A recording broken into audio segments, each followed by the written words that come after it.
1888 সালের লন্ডন। ঘন কুয়াশায় ঢেকে থাকা সরু অলিগলি, গ্যাস ল্যাম্পের ক্ষীণ আলোয় কাঁপতে থাকা রাত। রাস্তায় হাঁটলে মনে হতো কেউ যেন পিছন থেকে তাকিয়ে আছে, কেউ একজন যেন ছায়ার মতো আপনাকে অনুসরণ করছে। এই অন্ধকার শহরে একদিন হঠাৎ করে আবির্ভূত হলো এমন এক নাম, যে নাম শুনলেই মানুষের শরীর ঠান্ডা হয়ে যেত। জ্যাক দ্য রিপার, ইতিহাসের সবচেয়ে রহস্যময় সিরিয়াল কিলার। একজন মানুষ যার মুখ কেউ কখনো দেখেনি, যার পরিচয় আজও অজানা, যে হয়তো মানুষের মাঝেই কোথাও ঘুরে বেড়াতো একজন সাধারণ মানুষের মতো, অথচ ভেতরে লুকিয়েছিল এক শীতল অন্ধকার। সবকিছু শুরু হলো লন্ডনের হোয়াইট চ্যাপেল এলাকায়। রাত যত গভীর হতো, ভয় তত বেড়ে যেত। মহিলারা রাস্তায় বের হতো না, পুরুষেরা আতঙ্কে তালা বন্ধ করে বসে থাকতো, কারণ কেউ জানতো না এই রাত কি কোনো নতুন শিকার আনবে। জ্যাক দ্য রিপার তার শিকারদের হত্যা করত এমন ভাবে যা পুলিশও ব্যাখ্যা করতে পারত না। তার হত্যার ধরন এতটাই নিখুঁত, এতটাই নির্দয়, আবার এতটাই দক্ষ, যেন কোনো সাধারণ মানুষ নয়, বরং একজন সার্জন বা একজন অদ্ভুত মনস্তত্ত্ববিদ, যেন কোনো গভীর উদ্দেশ্য নিয়ে কাজ করছে। প্রতিটি হত্যার পর একটি অদ্ভুত নিয়ম দেখা যেত। ছুরি দিয়ে অত্যন্ত নির্ভুল কাটা, কোনো রক্ত ছিটকে নেই, ঘটনাস্থল প্রায় নিখুঁত, যেন হত্যাকারী প্রতিটি কাজ আগে থেকেই পরিকল্পনা করে এসেছে। এবং আরো বিস্ময়কর বিষয়, যে কখনো কোনো সাক্ষী রেখে যেত না, হত্যা করত এবং অদৃশ্য হয়ে যেত নগরীর কুয়াশার মধ্যে। একদিন পুলিশ একটি অদ্ভুত চিঠি পেল। প্রেরকের নাম জ্যাক দ্য রিপার। হাতের লেখাটি অস্বাভাবিক, অদ্ভুত, বাঁকানো, যেন মানসিকভাবে বিকৃত কোনো মানুষের লেখা। চিঠিতে লেখা, তোমরা আমাকে ধরতে পারবে না, আমি দেখতে পাচ্ছি তোমরা কিভাবে আমাকে খুঁজছো। এই চিঠি লন্ডনকে আরো আতঙ্কে ভরিয়ে দেয়।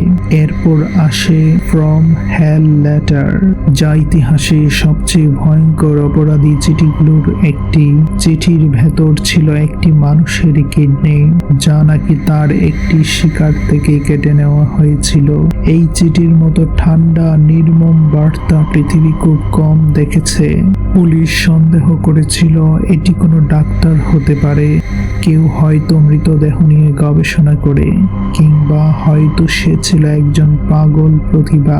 কেউ বলেছে সে একজন ধনী ব্যক্তি যিনি রাতে ছদ্মবেশে বের হতেন, কেউ বলেছে সে একজন বিদেশি নাবিক, কেউ আবার বিশ্বাস করে জ্যাক দ্য রিপার হয়তো একজন মহিলা ছিলেন, জিল দ্য রিপার। তবে কোনোটাই নিশ্চিত নয়। আশ্চর্যের বিষয় হলো, জ্যাক দ্য রিপার যখন হত্যাকাণ্ড চালাচ্ছিল, পুলিশ তাকে ধরতে শত শত অফিসার নিয়োগ করলো, শখানেক সন্দেহভাজনকে গ্রেফতার করা হলো, কিন্তু তবু তাকে খুঁজে পাওয়া গেল না। কারণ একটাই, সে সবসময় পুলিশের চেয়ে এক ধাপ এগিয়ে ছিল, যেন সে জানতো পুলিশ কি ভাবছে, কি করবে। কেউ কেউ বলেন সে পুলিশের এই কোনো সদস্য ছিল, যিনি তদন্তের সব খবর জানতেন।